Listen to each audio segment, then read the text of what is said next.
오늘 하나님 아버지께서 우리에게 허락하시는 말씀의 제목은 끝을 바라보라.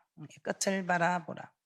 자, 우리는 무엇을 바라보느냐에 따라서 현재의 삶이 달라집니다.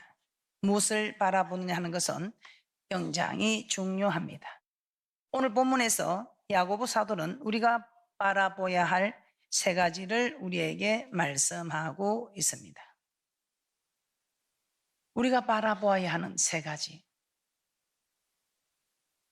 본문에서 야고보 사도가 우리에게 말씀하고 있는 세 가지를 살펴보도록 하겠습니다. 첫째는 주의 강림과 심판과 욥의 결말을 말씀하고 있습니다.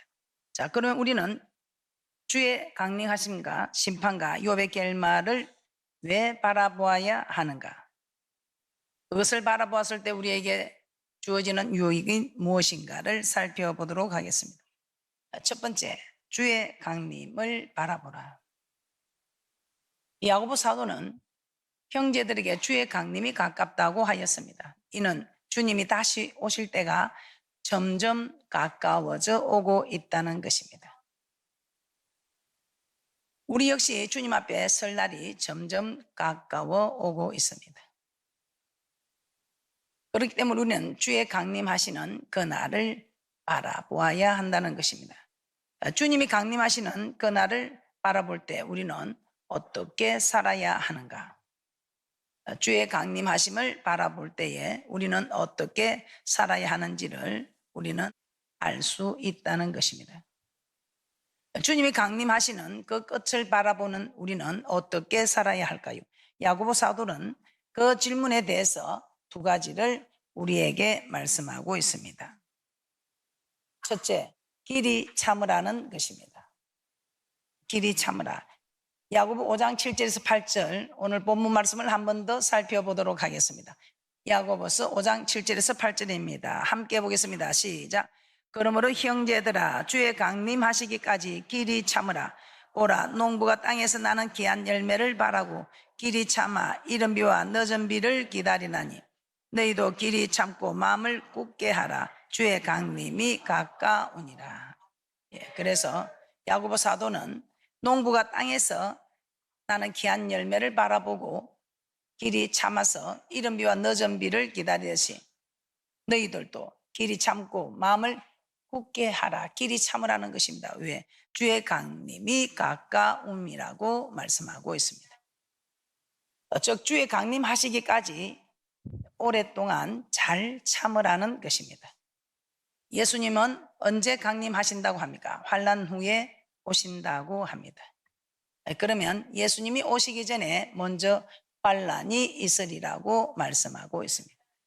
주의 강림이 가까워져 올수록 환난도 더 가까워 오고 있다는 것입니다. 환난이 더 가까워 오고 있다 이 말은 환난이 점점 더 커지고 있다는 뜻입니다. 야고보 사도는 주님께서 강림하실 때까지 예수 믿는 것으로 인해 당하는 환난과 고통을 참으라고 한 것입니다. 마귀는 우는 사자같이 마지막 순간까지 우리에게 다가와서 우리의 믿음을 빼앗아가려고 합니다. 자, 마귀. 이 마귀는 신성과 인성을 가지신 우리 예수님께도 찾아왔습니다. 신성과 인성을 가진 예수님께도 찾아오는 이 마귀가 우리에게는 얼마나 잘 찾아오겠습니까? 이 마귀는 예수님이 40일을 금식하신 후에 40일을 금식하신 예수님을 유혹하였습니다. 그러나 예수님은 말씀으로 마귀의 유혹을 다 물리치셨습니다. 그때 잠시 떠났다고 했습니다. 잠시 떠난 마귀는 또 얼마 후에 베드로를 통해서 예수님을 유혹하고 있습니다. 십자가에 못 박혀 죽어야 한다는 예수님 말씀을 듣고 베드로는 죽지 말라고 절대 그런 일이 일어나지 않을 것이라면서 예수님의 마음이 흔들리도록 유혹하고 있습니다. 이때도 예수님께서는 사단의 정체를 아시고 물리치셨습니다. 그런 마귀가 또 나타납니다. 언제 나타납니까? 예수님께서 죽으실 때 또 다시 다가와서 하나님의 말씀에 불순종하도록 유혹을 합니다. 어떤 사건들일까요? 누가복음 23장 35절에서 39절 말씀 한번 보겠습니다. 시작. 백성은 서서 구경하며 가는들도 비웃어 가로되 저가 남을 구원하였으니 만일 하나님의 택하신 자 그리스도여든 자기도 구원할지어다 하고 군병들도 희롱하면서 나와 신포도주를 주며 가로되 내가 만일 유대인의 왕이여든 내가 너를 구원하라 하더라. 그의 이는 유대인의 왕이라 썬패가 있더라. 달린 행악자 중 하나는 비방하여 가로되 내가 그리스도가 아니냐 너와 우리를 구원하라 하되. 모두 다 한결같이 예수님께 십자가에 매달려 죽지 말고 내려오라고 유혹합니다. 예수님은 얼마든지 십자가에서 내려올 수 있습니다. 또 고통 속에 있으면서 그들의 말대로 내려오고도 싶었을 것입니다. 그러나 만일 십자가에서 내려오면 하나님의 말씀에 불순종하게 되는 것입니다. 마귀의 미혹, 그 유혹에 넘어가고 마는 것이죠. 마귀는 우리를 불순종하게 하여 멸망시키는 것이 목적입니다. 하나님께서는 우리가 순종하여 살리는 영생 있는 복을 얻게까지 하려는 저 천국으로 데려가는 것이 하나님의 목적입니다. 만일 내려오고 싶은 그 뜻대로, 아니 사람들이 내려오라는 그 말대로 내려왔다면 하나님의 말씀에 불순종해서 하나님 보좌 우편에 앉는 그 영광은 받지 못했을 것입니다. 이처럼 마귀는 예수님께서 십자가에 못 박혀 죽으시는 순간까지도 말씀에 순종하지 못하도록 유혹하고 있습니다. 그러나 예수님은 죽는 순간까지도 십자가 고통을 참으시면서 하나님의 말씀에 순종하셨습니다. 유혹도 죽는 순간까지 오고 있습니다. 그래서 우리도 죽는 순간까지 순종해야 한다는 것입니다. 세상의 환난과 핍박 그리고 마귀의 유혹은 우리가 죽는 순간까지도 계속될 것이기 때문입니다. 자, 그러므로 우리는 주님을 만나는 그 순간까지 참고 견디어야 한다는 것입니다. 두 번째, 야고보 사도는 주의 강림하심을 바라볼 때 어떻게 해야 주의 강림을 바라볼 수 있는가? 마음을 굳게 하라고 말씀하고 있습니다. 야고보서 5장 8절 본문 말씀 다시 한번 보겠습니다. 야고보서 5장 8절입니다. 시작. 너희도 길이 참고 마음을 굳게 하라. 주의 강림이 가까우니라. 마음을 굳게 하라는 것은 마음을 강하고 담대하게 하라는 것입니다. 마음이 약하여지면 조그만 환난과 어려움도 두려워하게 되어 있습니다. 그리고 두려움이 들어오면 포기하게 됩니다.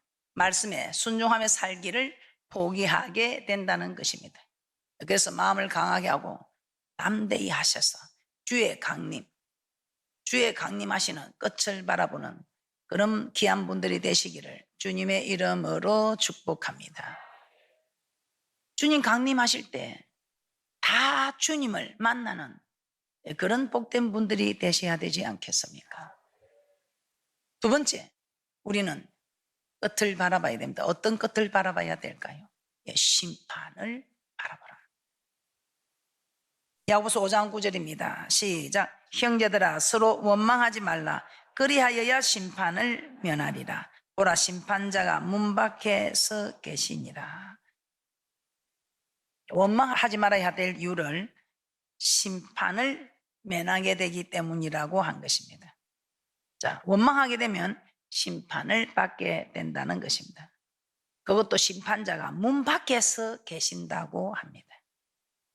이 말이 무슨 말입니까? 원망하게 되면 심판자가 즉시 와서 심판하시겠다는 것입니다. 민수기 14장 22절에서 23절 말씀 한번 찾아보겠습니다.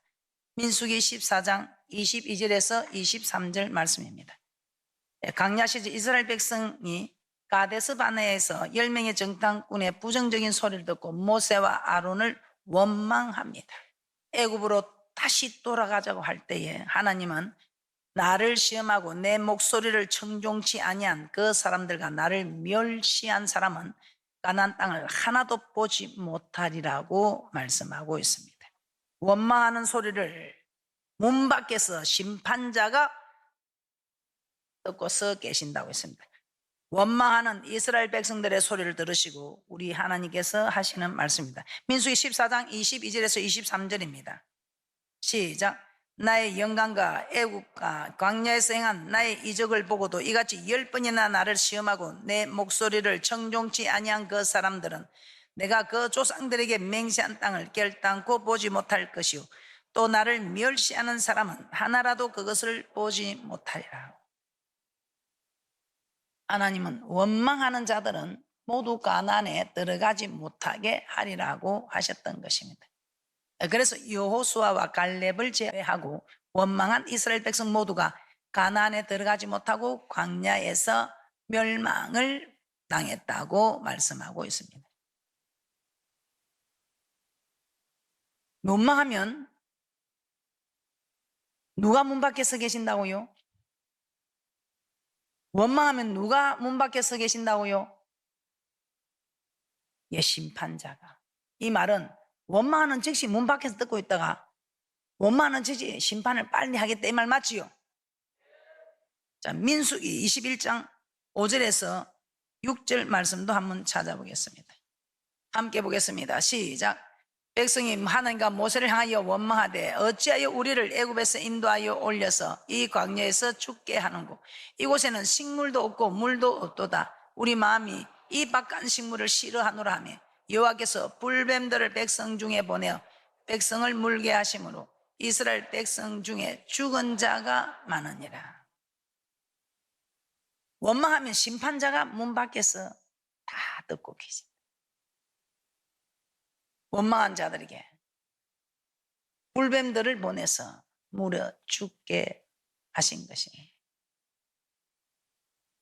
그래서 사도 바울은 고린도전서 10장에서 강야 시절 이스라엘 백성들 중에 멸망한 자들이 있는데 그 가운데 어떤 자들이 멸망을 했느냐에 어떤 이들이 원망하다가 멸망시키는 자에게 멸망하였나니 너희는 저희와 같이 원망하지 말라고 고린도전서 10장 10절에 말씀하고 있습니다.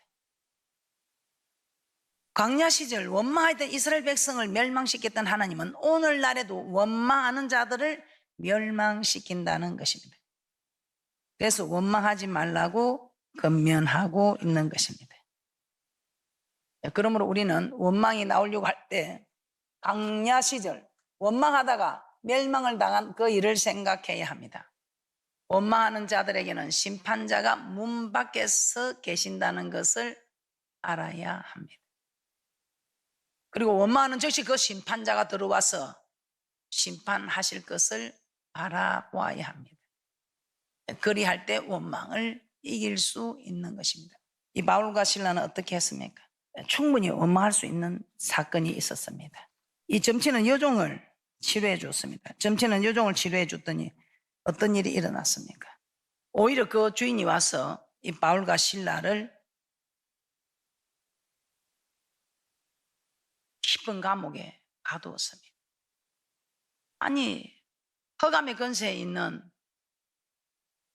더러운 근세를 물리치고 그렇게 허감의 근세에서 해방을 시켜주고 좋은 일을 했는데 그 점치는 여종의 주인은 그 일을 통해서 돈을 벌이는데 수입이 없어지니까 괘씸해서 깊은 옥에 가두게 된 것이지.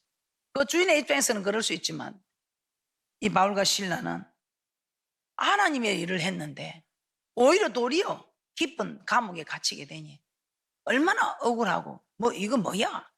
주님 뜻대로 살면 잘 된다고 했잖아. 그런데 주님 뜻대로 했는데 도리어 저 감옥도 깊은 감옥에 갇혔어. 이거 뭐냐고. 충분히 원망할 수 있었습니다. 그런데 이 바울과 실라 어떻게 했습니까? 충분히 원망할 수 있는 여건이 됩니다. 원망해도 정말 될 만한 사건들입니다. 그럼에도 그들은 기도하며 하나님을 찬미하였다고 합니다. 하나님께 감사를 드렸다 이 말입니다. 그래야 할 때 하나님께서 어떻게 했습니까? 옥토가 움직이고 문이 다 열리고 모든 사람이 다 메인 것이 벗어지면서 감옥에서 건져주셨고 또 간수와 그 집에 있는 사람들까지 예수를 믿고 세례를 받게 하셨습니다. 원망할 수 있었지만 오히려 감사를 드렸더니 하나님께서 기적을 베풀어 주신 것입니다. 그래서 앞으로 원망이 나오는 분들 바울과 실라를 생각하시고 충분히 원망할 수 있을 만한 일입니다. 그럼에도 불구하고 하나님께 감사를 드리겠습니다. 감사의 기도를 하나님을 찬미하였다 이 말입니다. 그래서 시편 50편 23절에 이렇게 말씀하고 있습니다. 시작. 감사로 제사를 드리는 자가 나를 영화롭게 하나니 그 행위를 옳게 하는 자에게 내가 하나님의 구원을 보이리라. 감사가 원망이 있을 때 반대로 감사를 하시기 바랍니다. 원망의 결과는 심판자가 문 밖에 뜯고 서 계시다가 곧바로 들어와서 심판을 하는, 멸망을 시키는 원망의 결과는 심판입니다. 그러나 감사를 드린 결과는 하나님의 기적입니다. 그래서 원망이 나오거든 후에 다가오는 심판을 생각하시고 도리어 감사를 드릴 때에 기적을 체험하는 그런 축복의 주인공들이 되시기를 주님의 이름으로 축복합니다. 세 번째, 욥의 결말을 바라보라. 세 번째 야고보가 언급하고 있는 것은 욥의 결말입니다. 욥은 어떤 사람이었습니까? 욥기 1장 1절에서 5절 함께 보겠습니다. 시작. 우스 땅에 욥이라 이름하는 사람이 있었는데 그 사람은 순전하고 정직하여 하나님을 교행하며 악에서 떠난 자더라. 그 소생은 남자 7이요 여자가 3이며 그 소유물은 양이 7천이요 약대가 3천이요 소가 500개리요 암나귀가 500이며 종도 많이 있었으며 이 사람은 동방 사람 중에 가장 큰 자라. 그 아들들이 자기 생일이면 각각 자기의 집에서 잔치를 베풀고 그 누이 셋도 청하여 함께 먹고 마시므로 그 잔치 날이 지나면 욥이 그들을 불러다가 성결케 하되 아침에 일어나서 그들의 명수대로 번제를 드렸으니 이는 욥이 말하기를 혹시 내 아들들이 죄를 범하여 마음으로 하나님을 배반하였을까 함이라. 욥의 행사가 항상 이러하였더라. 정말 대단한 욥이지요. 그런데 이런 욥 말씀대로 살아서 그로 인해 많은 복을 받았다는 것을 우리는 알 수가 있습니다. 그런데 이런 욥에게 하루아침에 자녀들이 또 다 죽고 양과 약대와 소와 나귀와 종들까지도 다 빼앗기고 죽임을 당하게 됩니다. 심지어 그 아내도 그를 욕하며 떠나게 됩니다. 욥의 몸에는 악창이 생기고 엄청난 그 고통의 순간들에 모든 것을 다 잃어버리게 됩니다. 그러나 이 욥의 마지막이 어떠했습니까? 욥기 42장 12절에서 17절 한번 보겠습니다. 욥기 42장 12절에서 17절입니다. 함께 봅니다. 시작. 여호와께서 욥의 모년에 복을 주사 천복보다 더하게 하시니 그가 양 1만 4천가 약대 6천가 소 1천 개리와 암나귀 1천을 두었고 또 아들 7과 딸 3을 낳았으며 그가 첫째 딸은 여미마라 이름하였고 둘째 딸은 그시아라 이름하였고 셋째 딸은 게렌 합북이라 이름하였으며 전국 중에 욥의 딸들처럼 아리따운 여자가 없었더라. 그 아비가 그들에게 그 오라비처럼 산업을 주었더라. 그 후에 욥이 140년을 살며 아들과 손자 4대를 보았고 나이 늙고 기한이 차서 죽었더라. 여호와께서 욥의 모년에 복을 주사 천복보다 더 많게 하셨다고 합니다. 우리가 1장에 나오는 욥의 재산, 42장에 나오는 욥의 재산을 비교해보면 갑절입니다. 양은 7천에서 1만 4천이 되었고 약대는 3천에서 6천이 되고 소는 500개에서 1천 개리가 되고 암나귀는 500이었지만 1천이 되었습니다. 자녀들도 처음과 같이 7아들과 3딸을 얻었지만 딸들은 전국에서 가장 아름다웠다고 합니다. 그가 병들었던 몸도 건강하게 회복되고 140년을 살며 아들과 손자 4대를 보았고 나이 늙고 기한이 차서 죽었다고 합니다. 자, 이처럼 욥의 결말은 고난을 통해서 비참하게 끝난 것이 아니라 축복으로 끝이 난 것입니다. 그러면 어떻게 욥이 그 엄청난 고난을 받고도 멸망하지 않고 오히려 그 고난을 통해서 처음보다 갑전이나 더 되는 복을 받을 수 있었을까요? 야고보는 인내하는 자를 복되다고 하면서 이는 너희가 욥의 인내를 들었고 주께서 주신 결말을 보았기 때문이라고 합니다. 반드시 인내하면 우리는 축복의 결말을 보게 된다는 것입니다. 우리가 바라보는 끝은 이 축복이라는 것입니다. 할렐루야. 그래서 야고보서 5장 11절에서 다시 제가 한번 말씀드리겠습니다. 보라, 인내하는 자를 우리가 복되다 하나니 너희가 욥의 인내를 들었고 주께서 주신 결말을 보았거니와 주는 가장 자비하시고 긍휼히 여기는 자신이라. 욥이 결말에 받은 축복의 비결은 욥의 인내라는 것입니다. 자, 욥은 자녀들이, 재산이, 종들이 자기 몸을 악창이 들고 자기 아내까지 하나님을 욕하고 죽으라고 하며 떠나버리는 그 고통 속에서도 욥은 어떻게 인내했습니까? 입술로 범죄하지 않았다는 것입니다. 입술로 범죄하지 아니하였다고 욥기서 2장 9절에서 10절에서는 말씀하고 있습니다. 욥은 그 고난 속에서도 믿음이 떨어지지 않는 것입니다. 내가 복을 받았으니 재앙도 받지 않겠느냐. 내가 모태에서 적신이 되어 나왔은즉 내가 나올 때 뭐 빈손으로 왔는데 그러면 또 내가 빈손으로 가야 되는 거. 내가 뭘 잘못한 게 없는데 왜요? 내가 말씀대로 살았는데 원망하지 않았습니다. 입술로 번제하지도 않았습니다. 그 믿음을 그대로, 그 어려운 환경 속에서도 그 믿음을 그대로 가지고 가는, 인내하는 욥이었다는 것입니다. 욥이 고난 속에서 계속 인내하고 있을 때 그에게 어떤 일들이 일어났습니까? 하나님 욥에게 나타나서 그 교만을 깨닫게 했습니다. 이 욥은 하라는 거 하고 하지 말라는 거 하지 않았기 때문에 자기가 무슨 죄를 지었는지 도저히 알 수가 없었습니다. 그러나 제3 이런 일을 행한 것은 자녀들이, 종들이 재산이 날아가고 자기한테 악창이 떠나고 아내가 떠나고 하는 이런 제3 이런 고통들이 온 것은 하나님의 법은 지키고 살았지만, 법을 지키고 사는 데 따라서 하나님 축복을 받았지만 자기가 하나님보다 더 어렵다고 하는 교만은 멸망의 선봉이요 패망의 앞잡이가 되는 이 교만을 깨닫지 못했던 것입니다. 그런데 우리 하나님께서는 이 땅의 축복이 끝이 아니라 주님 앞에 서게 되는 믿음의 결국은 영혼 구원이기 때문에 우리 하나님께서는 그 영혼을 살리시려고 이런 일을 했대. 그 욥이 인내함으로 주님을 원망하지 않고 주님을 떠나지 아니하고 주님을 사랑하는 그 고백으로 인내하고 있었기 때문에 그 교만을 자기가 깨닫게 되는 것입니다.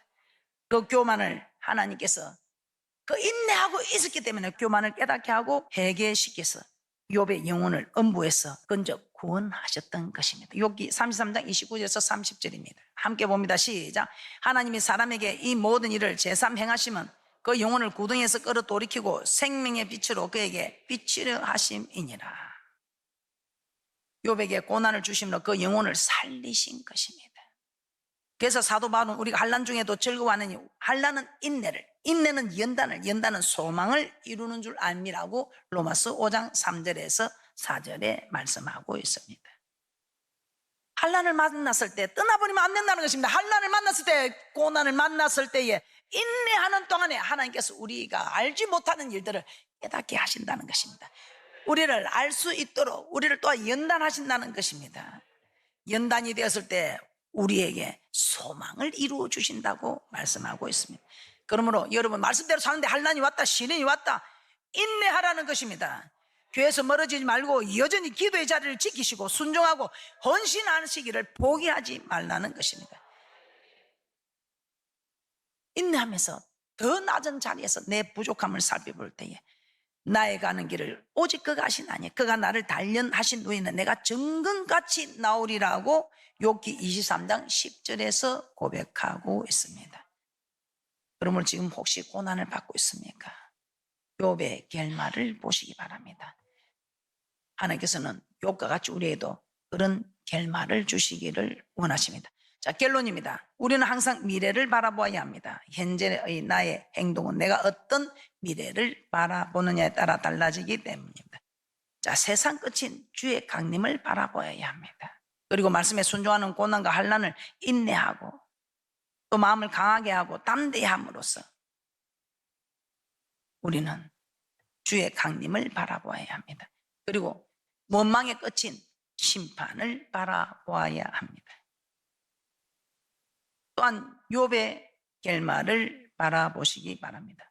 환난 때에 인내하고 연단되어 소망을 이루는 그렇게 될 때에 우리는 참으로 욥과 같은 결말을 보는 그런 분들이 다 되어서 주의 강림의 끝을 바라보고 심판의 원망의 끝인 심판을 바라보고 또 욥의 결말을 바라보는 그런 분들이 되셔서 어떤 일이 있어도 원망하지 않고 감사함으로 기적을 체험하는 그런 귀한 분들이 되시기를 주님의 이름으로 축복합니다.